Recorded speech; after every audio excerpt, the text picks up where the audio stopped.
Good morning, everyone. Today, the People's National Party is pleased to present to you our pledge to the people of Jamaica. Today, you will hear about our plans to transform Jamaica on two levels. First, through investment in our richest resource, you, our people, and transform the quality of your life right here in Jamaica. And then the second major thrust is through a relentless focus on the major areas of the economy that will deliver Jamaica built for you. I am Lisa Hanno, the Member of Parliament for South East St. Ann and Opposition Spokesperson on Foreign Affairs and Foreign Trade. With me today are Mark Golding and Damian Crawford. Mark Golding is an attorney, former investment banker, and the current opposition spokesman on justice. He's also the Member of Parliament for South St. Andrew, and he has a profound understanding of the nation's finances and the economy. Mark, good morning. And of course, all of us know Damian Crawford, our Vice President of the party. And Damian is a businessman and an accomplished university lecturer at the University of the West Indies. He's also the chairman of the PMP's Manifesto Committee. That committee has developed the People's Pledge and our Wealth Plan. Gentlemen, welcome. Thank you. And welcome to all of you, our viewers.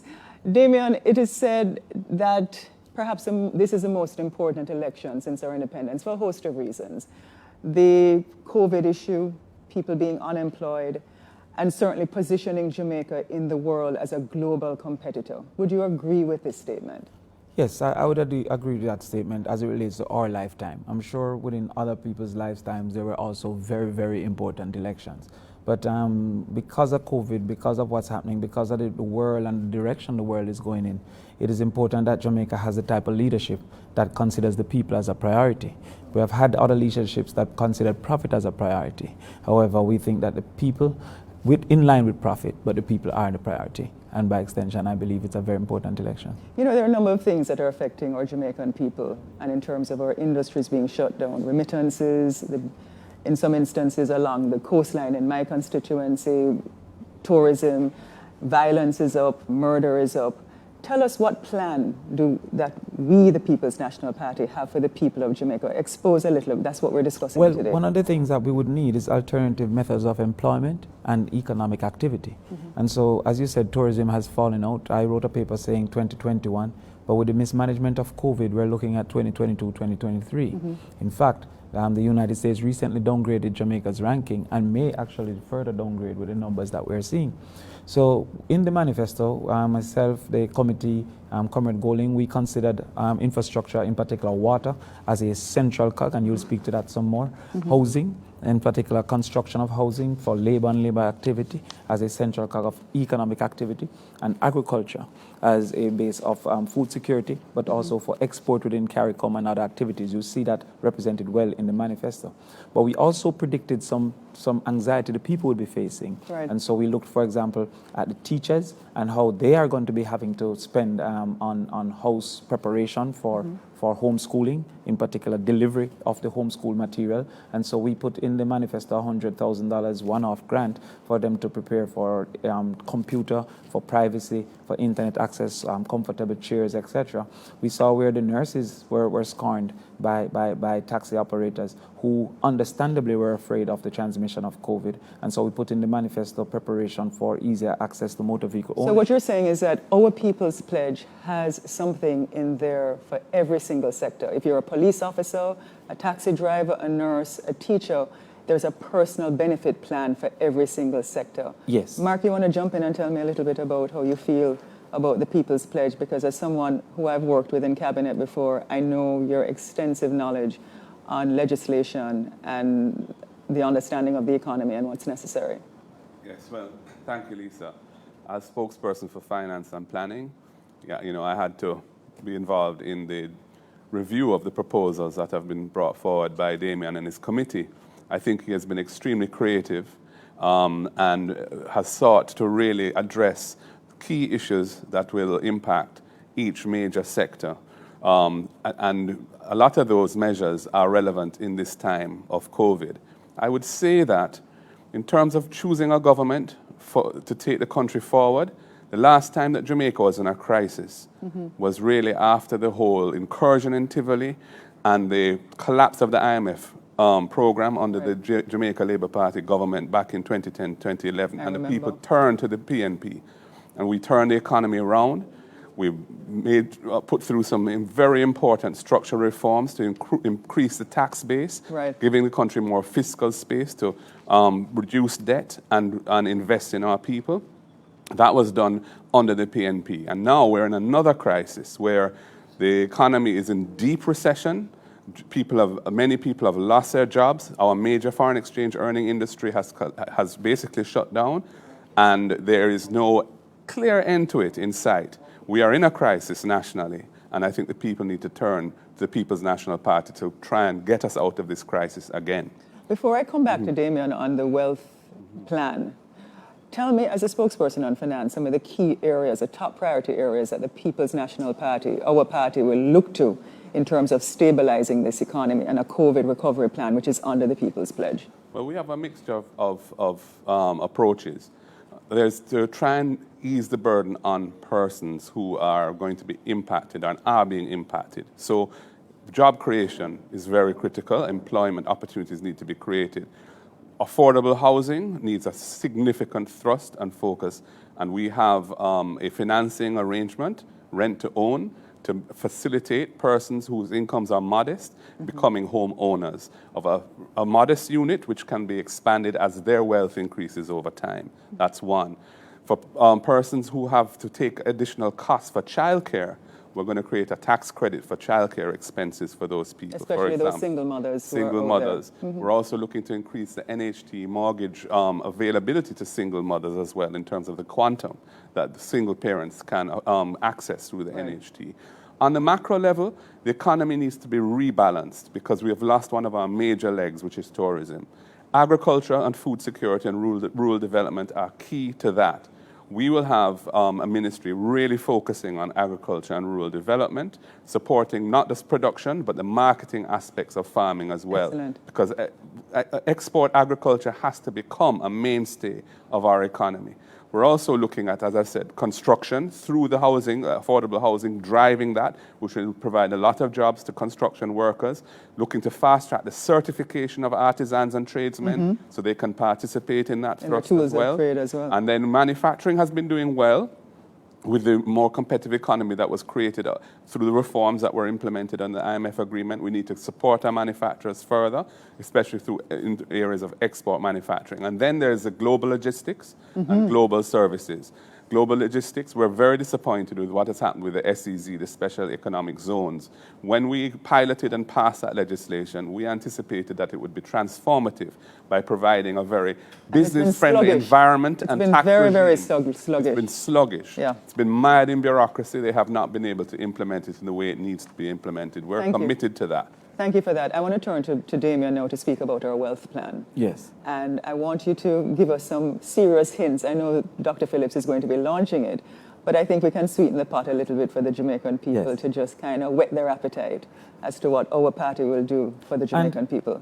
I must add to what Comrade Golding has said, because we had hours of conversation just trying to find the right equilibrium between what we're facing as a country and what we need for our people. And he spoke to the assistance to childcare, just being able to claim, but also for houses, that we're putting a system in place that persons who are in difficulty, that the People's National Party will seek to extend the period from 3 months to bad debt to 2 years to bad debt by providing some guarantee for the interest portion.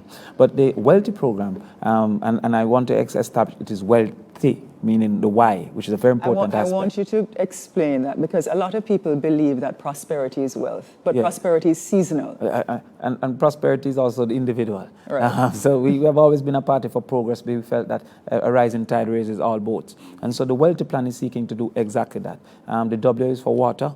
The E is for employment and entrepreneurial activities. The A is for access, in particular to education and to the internet as a necessary part of business and learning.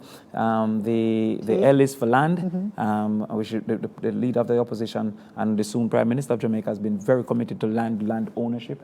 And we feel that you shouldn't go to the embassy of the United States and be told you have no ties to the only country that can't deport you. And the T? And so the T is for technology, and the H is for housing, and the Y is for youth. And that's why the Y is very important, because there can be no wealth without youth development. Absolutely. So therefore, that is what the leader will be coming to. We have highlighted some within the manifesto, and one of the things we are very excited about is the grants remuneration program. Well, before you get to the grants remuneration program, there's something that's extremely personal to me as a rural MP, and that is access to water.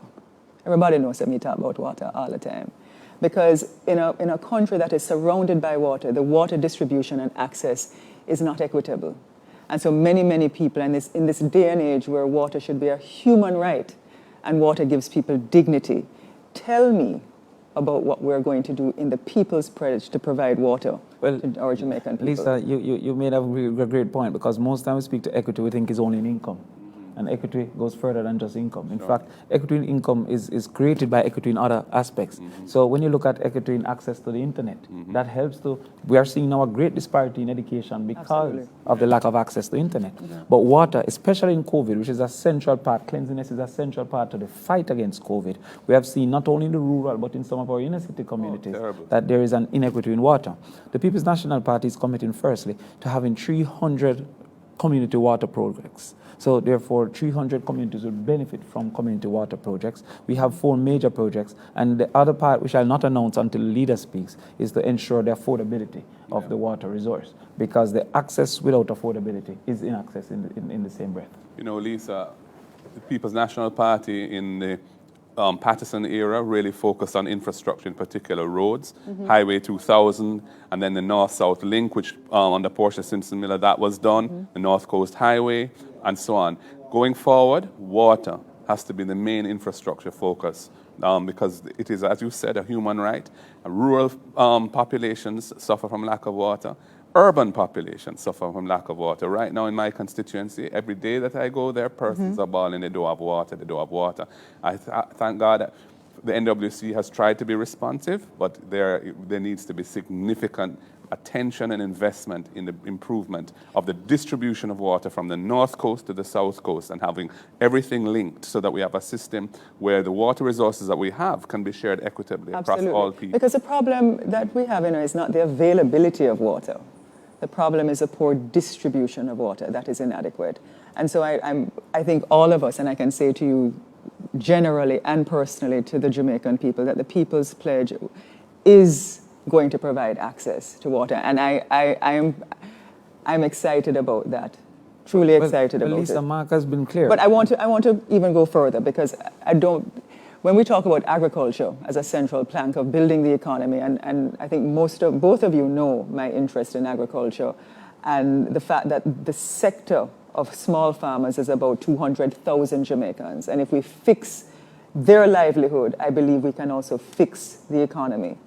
We have a water plan as well in the People's Pledge for irrigation. Indeed. So why don't you speak to that? Yes, and Mark has highlighted that the PMP was very, very successful in implementing road infrastructure. In fact, we should add that all of the road projects, the carpet of which they speak, all those plans were conceptualized and the financing was arranged under the People's National Party. In our manifesto for the 2016 election, all of those projects were mentioned specifically as things that were ready to roll. So for the JLP to claim them, yes, they executed, and we give them credit for that, but they didn't conceptualize, they didn't reap, they just sowed. Yes, yeah. Well, they reaped, they didn't sow. Other way around. Go back to the wells. There are a lot of untapped wells, especially in the rural areas, that need to be tapped into and need to be started. So you have situations across the country, and I know we have plans to develop over 100 wells. I want you to speak to that, and then Mark, I want you to speak to, because many people might be watching and saying, boy, PMP just attack because they can't finance it. And I know in terms of what our priorities are, especially with the masses of the people, we have found a way to finance this.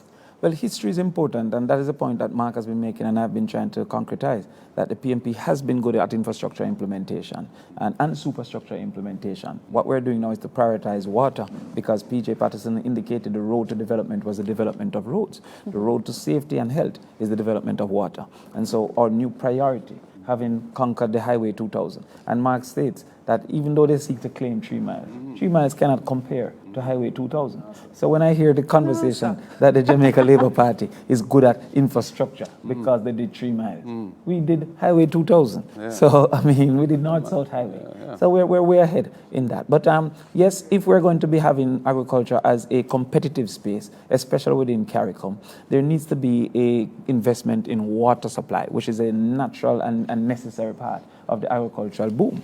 You Right. see? And so therefore, the water situation also helps to diversify the spaces. You can spend billions on one road in one area, but the diversity of 300 water programs helps to spread jobs and opportunity through many spaces. And not only that, but it helps to increase the yield of the farmer. Yeah. So especially in this drought period where climate change has really affected the rainfall in certain areas, if we have a facility where the wells are there and we have those And we kinds tap of- into those and we wells. tap into those wells, Yes. we can move it. Yeah. Maybe we should just speak a bit about the internet Yeah, and the delivery I of think education. Well, I was think actually going to get to Damien that touched on- because during Michael Manley's time, there was a rural electrification program, which was a national program to bring power and electricity to people's lives. In this PMP administration, we're taking it a step further because we believe in universal access to technology. Who wants to take that up?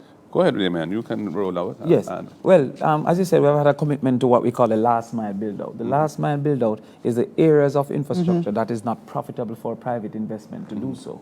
So rural water came as a source of last mile build-out and rural electrification as a source.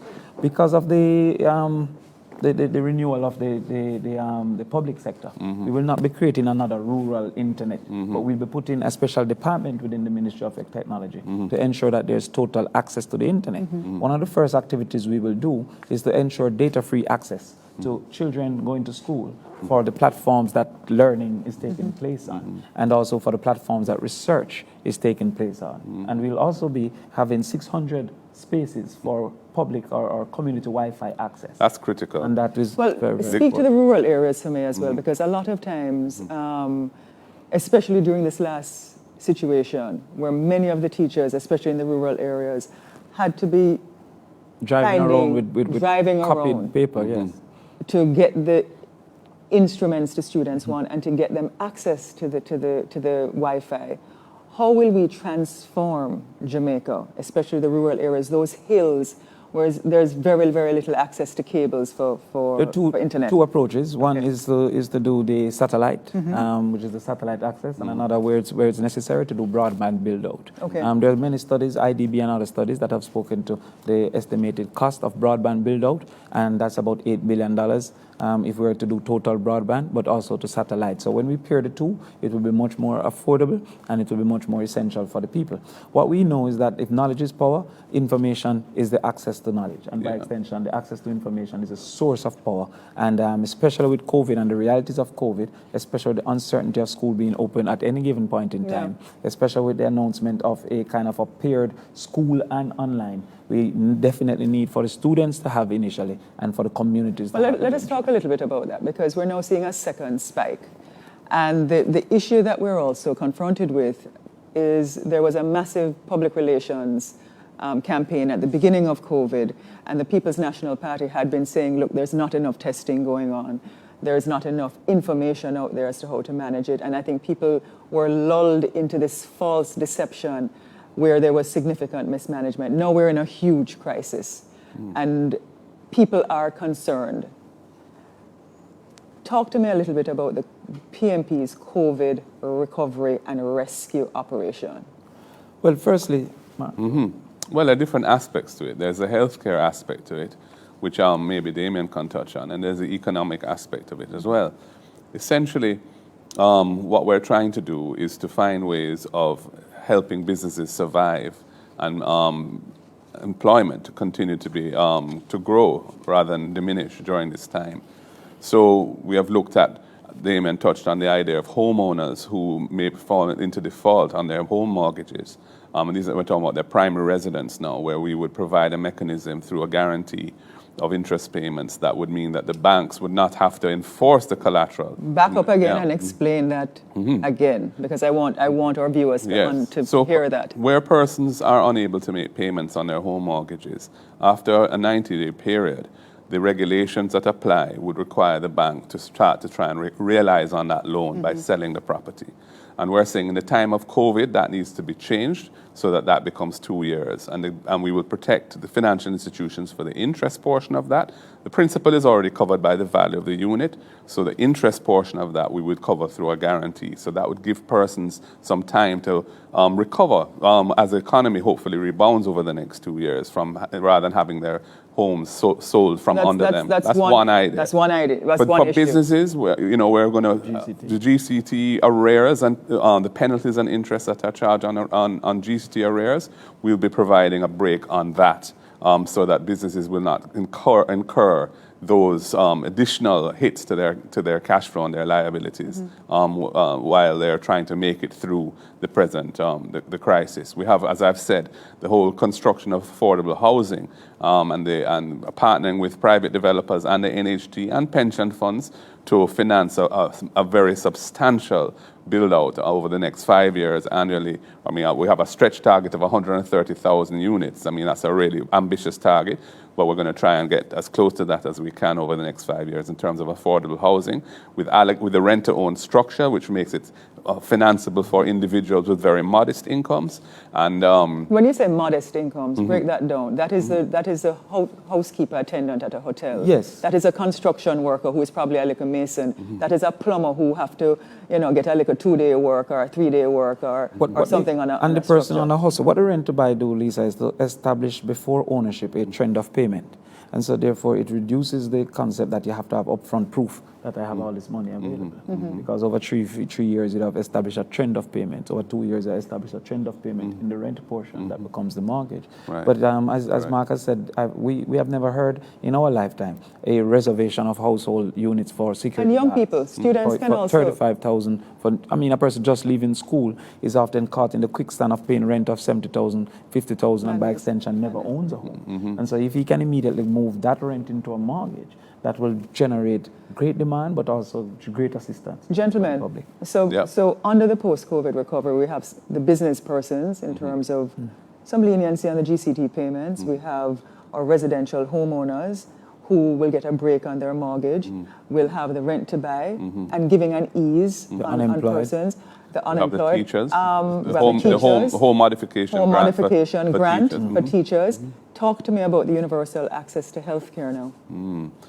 Well, for some time, there has been talk and thought going on about trying to create a universal health insurance plan for the country. I mean, we see where the cost of healthcare is completely debilitating for persons who can't afford when they get hit by some unforeseen health challenge. Kidney dialysis. So the truth is, I mean, in Jamaica today, if you're poor, you better be healthy, because if you get sick, you're in real problems. So we really need to address that. And the idea of free healthcare really is a sham, because when you get sick and you need the drugs, you can't typically get them other than going to buy them from some private. The diagnosis. Well, I know that well, because and you probably know it well as well, because for the 3 terms that I've been a member of Parliament, the majority of persons come to me asking for help for CT scans, kidney dialysis, chemotherapy, and it can generally wipe you out. Now, Mark and Damien, there are going to be the skeptics out there. There are going to be the people that say, well, all politicians do and the PNP do is promise, and them can't back it up and fund it. I know we can fund it because we've identified the funds, but I want you to speak to what our priorities are and how we will organize our estimates of expenditure to make sure we put the people first. Yeah. Well, as finance minister, my role is to ensure that we can finance it without undue stress, jeopardizing the fiscal accounts of the country and the hard work and sacrifice that has been made over the last 7 years. So we realize that in terms of the rollout of this, we'll have to be mindful of the current fiscal situation that we're in, which is very dire.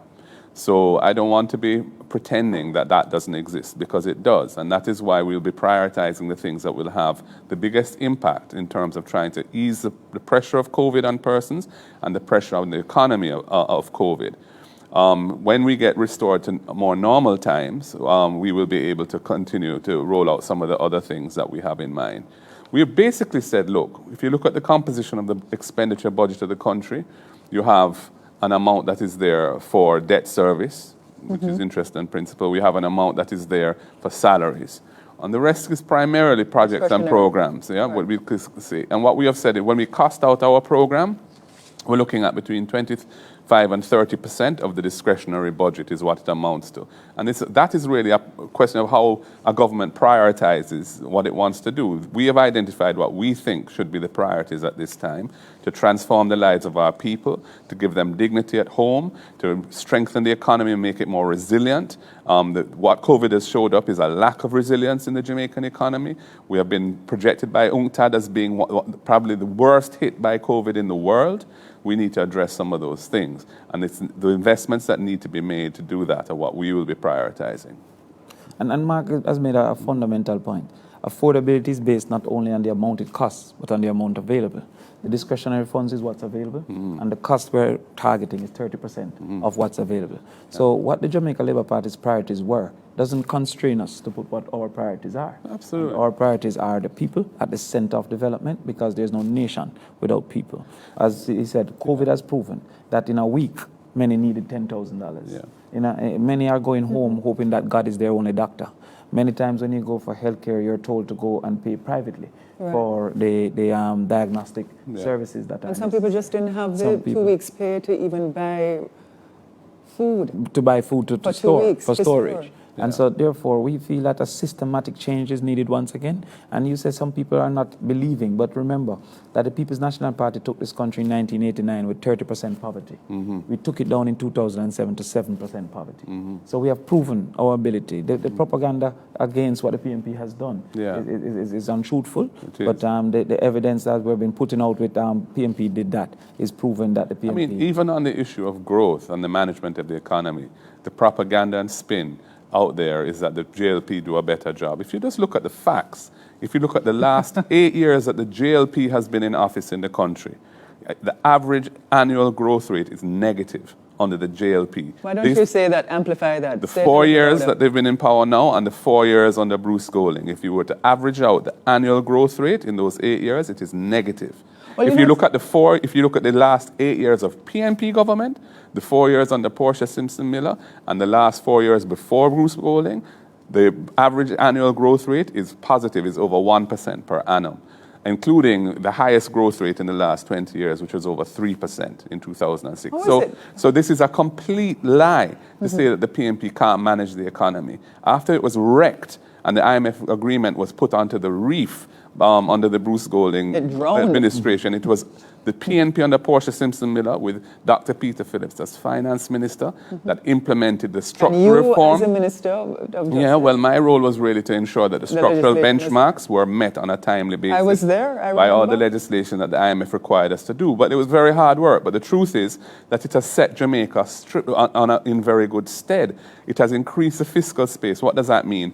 The tax revenue base of the country has grown phenomenally as a result of those reforms. Even without the economy itself growing at any appreciable rate, the tax revenues available to the government have outstripped the rate of inflation and growth significantly. What does that mean? There's been more resources to do things, but the question is, what are you prioritizing with the money that you have? You have to put the people in the center of development. Social investment in the people, uplift our human capital, uplift our productivity, make us globally competitive. We are great people, but we must invest in our people to achieve our greatness. Well said. Let me jump in on this one, because Mark has said that... Why don't you jump in on this one, Damien? Yes, there's been a lot of lies. No, but there's a lot of lies to correct. And we have to highlight as well, with Peter Bunting as the Minister of Security in the last administration, the worst year of the PNP's administration as it relates to murder has been better than the best year in this last 4 years as it relates to murder. Yeah. We didn't have the $20 billion for investment, and we didn't use states of emergency and ZOZOs to suppress the rights of the people. Yeah. And we performed better. Yet in polls, people are suggesting that they perceive with the PR that the Jamaica Labour Party has been better. Yeah. Now, look at COVID as well. with access to persons like Dayton Campbell, with persons like Maurice Guy, with persons like Shane Alexis, with persons like Winston Delahaye. Those are actual medical doctors who will outperform Christopherton, who me and him used to teach marketing at UWI. Hold on a second. So, that is Damian, He's very good at marketing. Yes. I'm asking you a fundamental. I'm asking you both a fundamental question now, and I want you to speak directly to the people. Our team beats the Jamaica Labour Party team street and lane. Our second and third tier leadership of the PNP not only is competent, intelligent, we have experience, we have delivered. Why do you believe that the public relations of the Jamaica Labour Party has been able to lull the Jamaican people to believe that they're better managers than the People's National Party?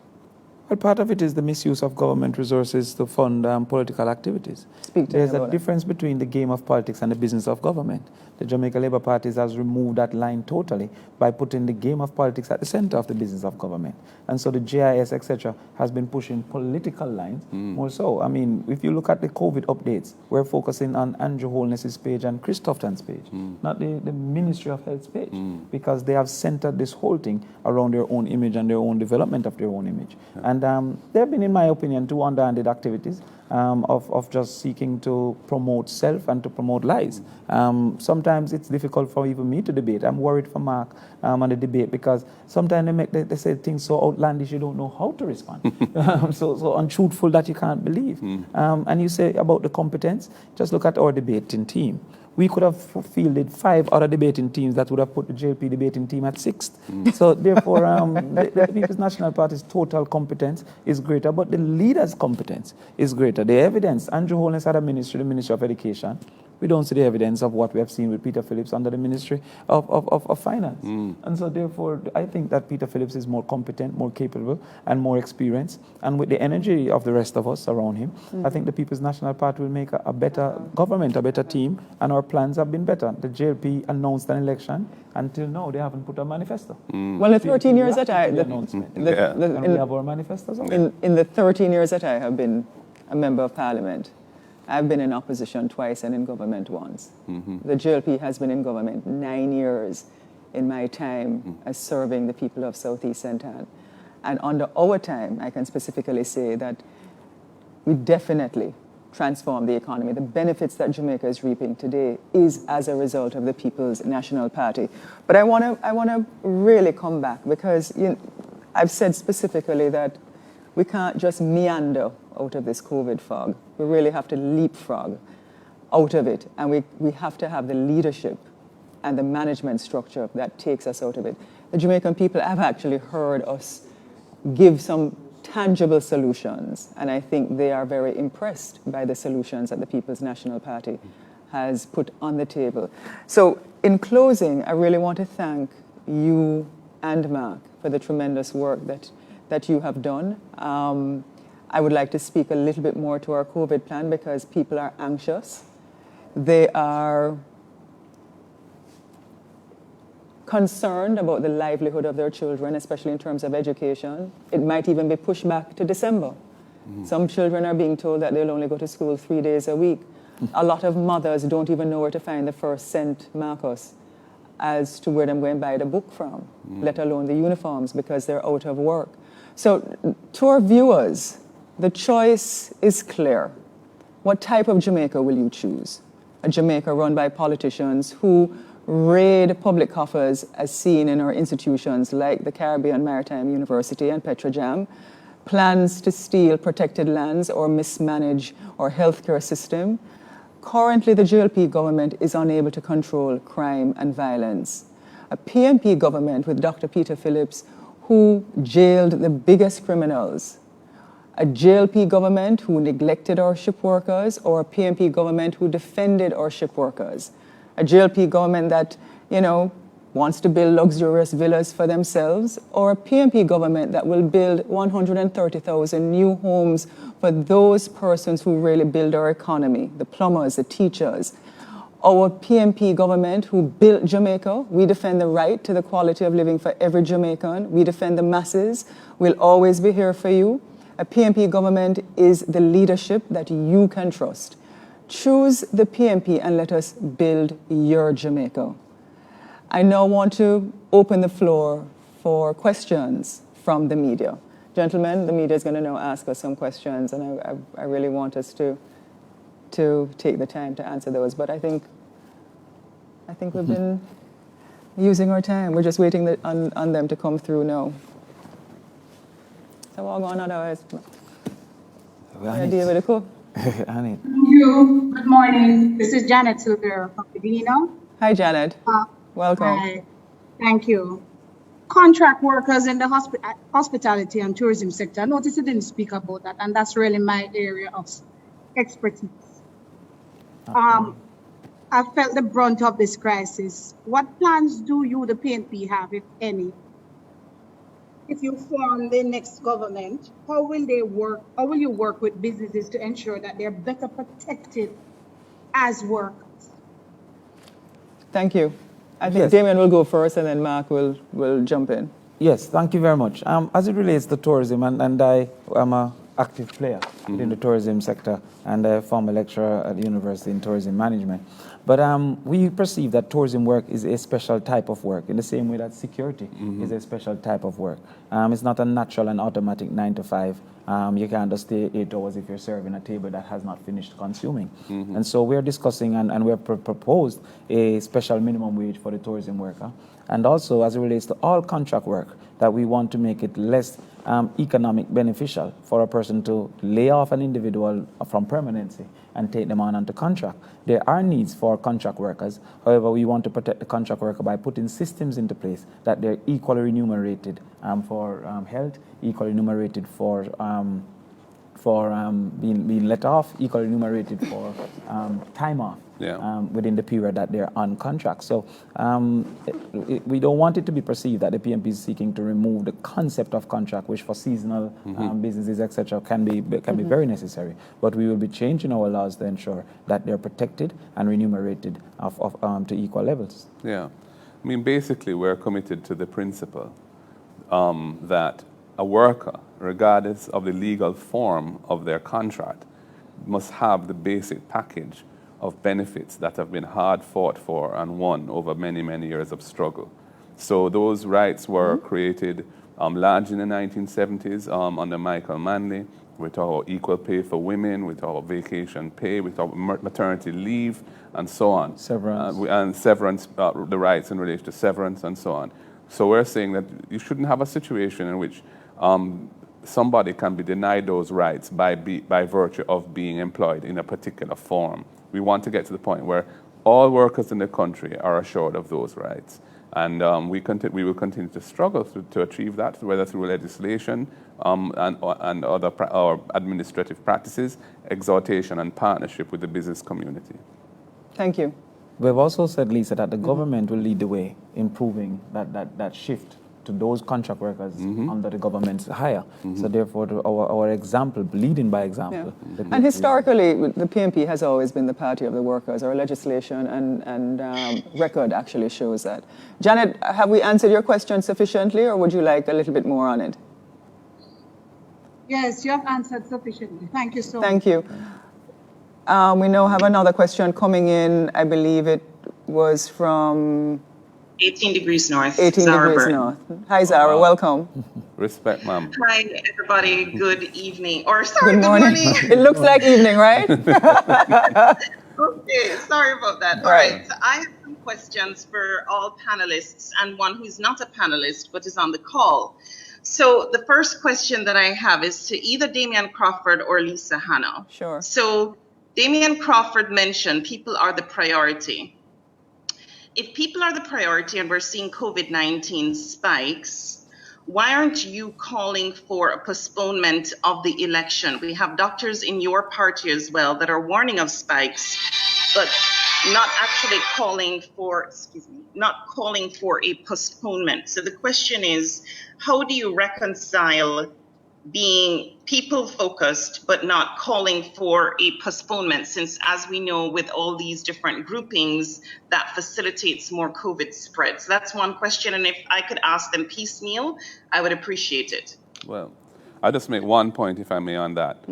Calling the election in the middle of a spike was a reckless, selfish, and irresponsible act on the part of the Prime Minister. The JLP have kind of built a cult of personality around the Prime Minister. Their entire marketing is about him, not their team.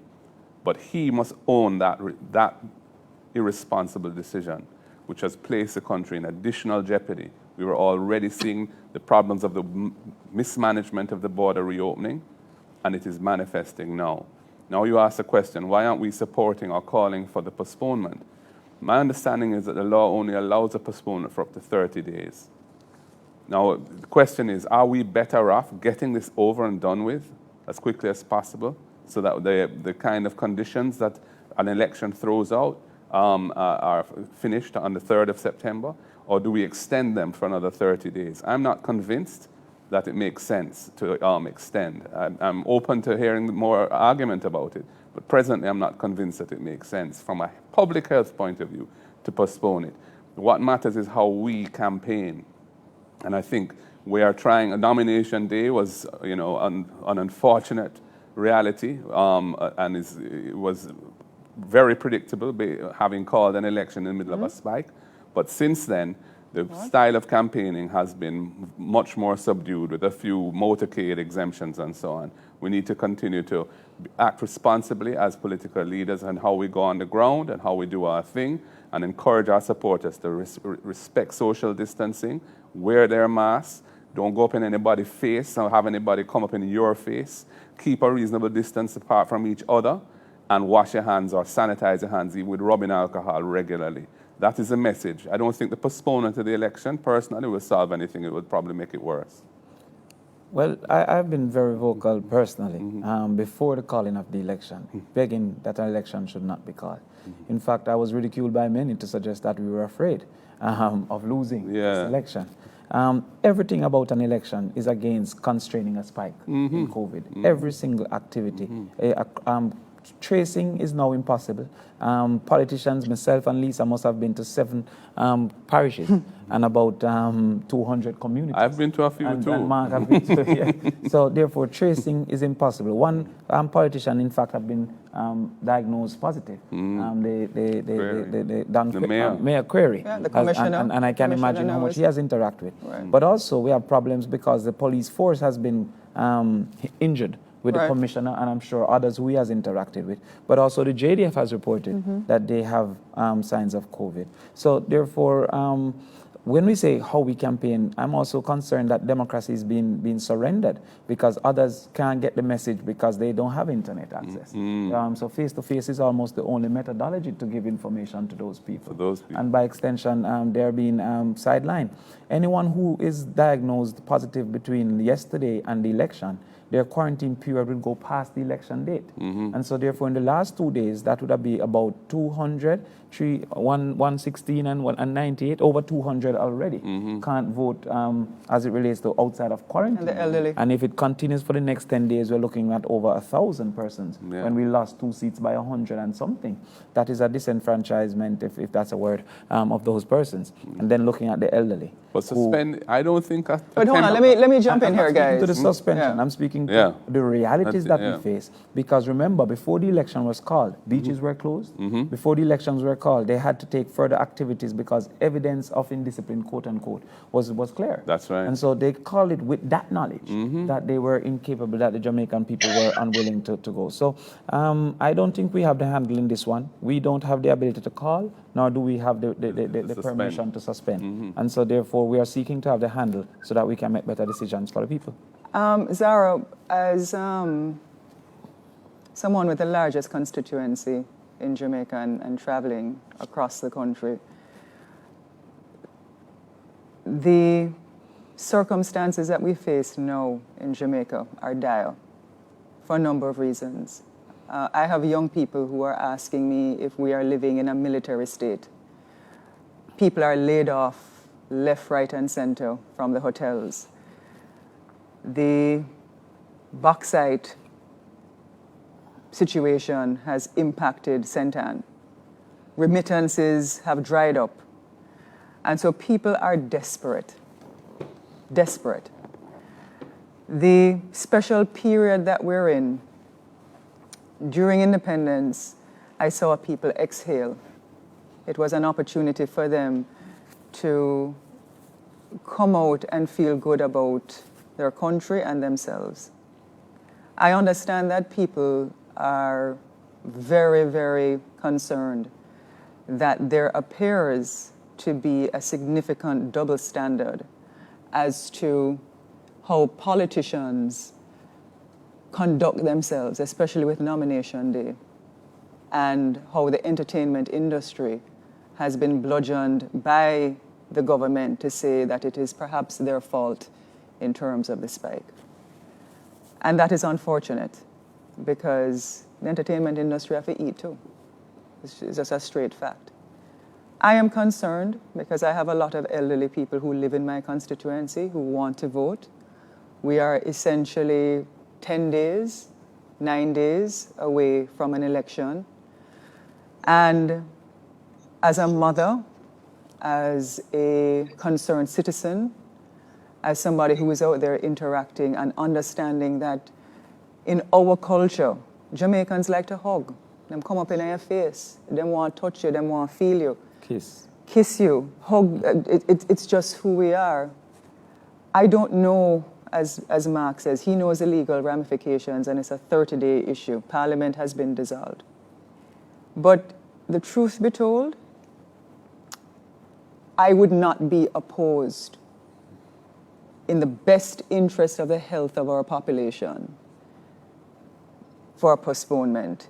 If all of the data, if the PSOJ, the Jamaica Manufacturers Association, if Jamaicans actually feel that that is in our best interest.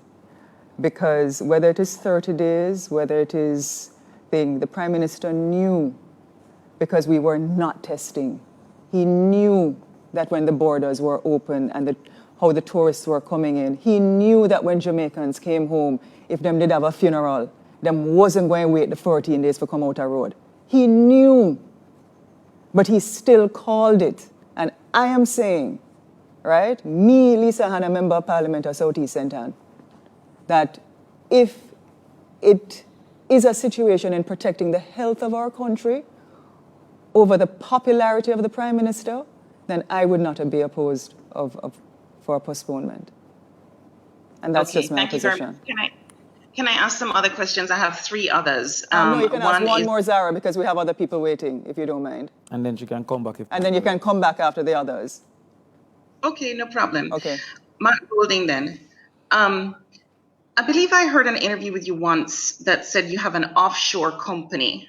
And I believe it was said, again, correct me if I'm wrong, okay, I'm just telling you what I remember hearing, that it was something inherited from, I think, your father or something like that. And we know offshore companies by design allow for tax avoidance. Canute Thompson recently came out and said there were 6 steps that he thought were needed for the elimination of public corruption. No legislator can be a majority shareholder or owner of a company overseas. That was one, right?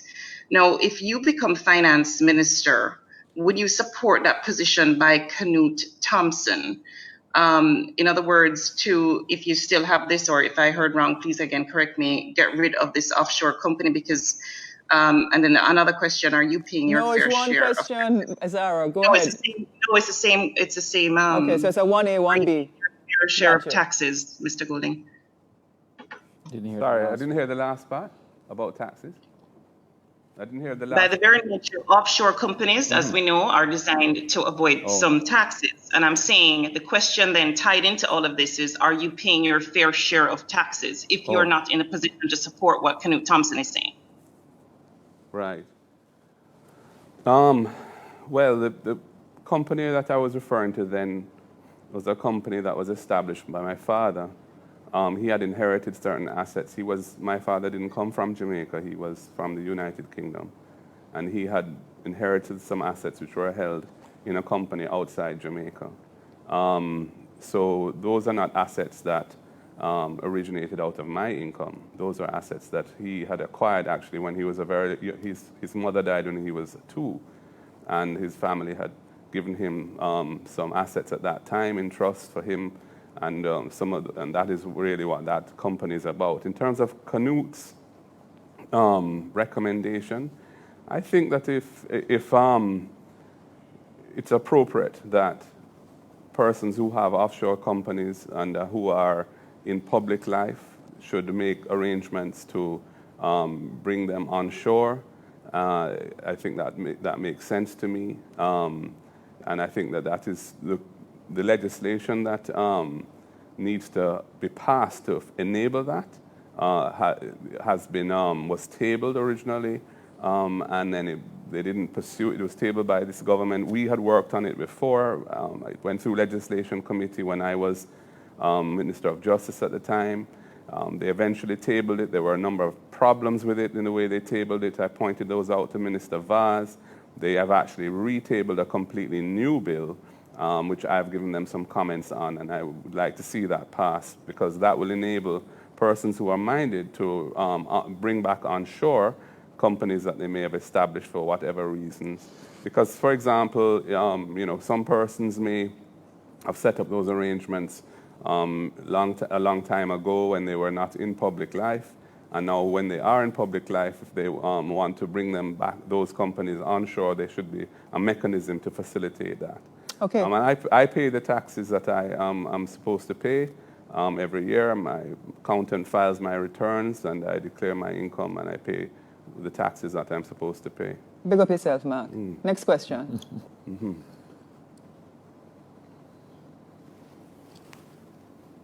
Okay. Well, gentlemen, thank you. I know all of us are. Is there I no? have other questions, but I Yes, don't know if Zara they're has other going to be. questions. She can- Okay, Zara, go ahead. I'll allow you one more question, Okay. because we have to wrap up shortly. Well, I was saying to you that Colin Campbell, one of the persons that I had the question of was Colin Campbell. He's on the call. I don't know if he can answer. I No, don't know Colin if is he's not willing on the to. set. here. I He's don't not think- here. He might be on the call. It's not fair to ask him. Colin, and he's not on the panel. So perhaps you could direct that through another channel. Zara, thank you. You know, you have direct links that you can call each of us if you want those questions. Ladies and gentlemen, thank you so much for tuning Before you in. end, Lisa, Go ahead, I Jamie. think we have not mentioned one very important thing. What? 1 degree per household. The PMP is committed to 1 degree per household. We have identified an average school fee of 350,000, and we're saying 10,000 persons per year will receive 350,000 in scholarship to ensure that we can Explain move. that a little bit more, because I know the university education is no longer an exception to many Jamaican households. Because Jamaican pick the bright. Yes. So tell our Jamaican people that Yes. the PMP guarantees every Guarantees single household Every household. that one of their children One will be given a scholarship. free. Well, 350,000 is our maximum at Right. this particular point in time. And so therefore, on average, that is where we're going. Sure. But what we want to ensure is that we have less people, 8 subjects, 10 subjects, working in a wholesale because they can't afford the opportunity of going to a university. If you're going to use your resources efficiently, then the human resource must also be used efficiently. We must use our capital resources efficiently. We must use our natural resources efficiently. But most importantly, we must not have a doctor capacity being in a wholesale. And so therefore, the persons who are in Arnett Gardens, the persons who are down in rural St. Anne, the persons in St. Thomas, who have seen many move towards negative activity because we spend 20 billion on fighting the And bad because guy they're and frustrated nothing. because their That's right, parents yeah. probably don't Right. have it. Yeah. So that frustration will be relieved with 1 degree per household. Mark, is there by the any People's National any Party. points that you may want to just... No, I think that we have come up with a manifesto, and I want to credit Damien and his team for this is not something that we've been working on since last week. We have been working on this for nearly a year. Yeah, since this And summer. he's done extensive consultations to try and make sure that each of the main stakeholder groups in the society, that we understand their burning needs, and we have come up with something that will appeal to them and that resonates because it's what they need to see happen. And we are committed to trying to roll that out, subject, of course, to the overall economic conditions that we're in, and not in any way jeopardizing Jamaica's long-term economic health, but mindful of the need to put the people in the center of what we do. We are the people's national party. Amen to that. I'm really proud of my team. I'm proud to be a part of the People's National Party. Mark, I want to wish you all the best in the debate. Just go mash it up. Yeah. And then when we can get back on the road, Damien, you know, so me and you a long time. Yeah. I paddle the rivers and valleys of Jamaica. Ladies and gentlemen, thank you for joining us. You will see most of us on the hustings. You will see the People's Pledge. Please look out for our party leader, Dr. Peter Phillips, when he presents our wealthy plan that enlists and gives to you a host of policy proposals and programs to make you wealthy and to build up your life. So we are the party that built Jamaica and will build your Jamaica. Thanks for joining us. I'm Lisa Hanna, the Member of Parliament for South East St. Ann and the Opposition Spokesperson on Foreign Affairs and Foreign Trade. Thank you, Damien. Thank you, Mark. Thank you, Lisa. Put your X beside the head. Vote PNP. Come on.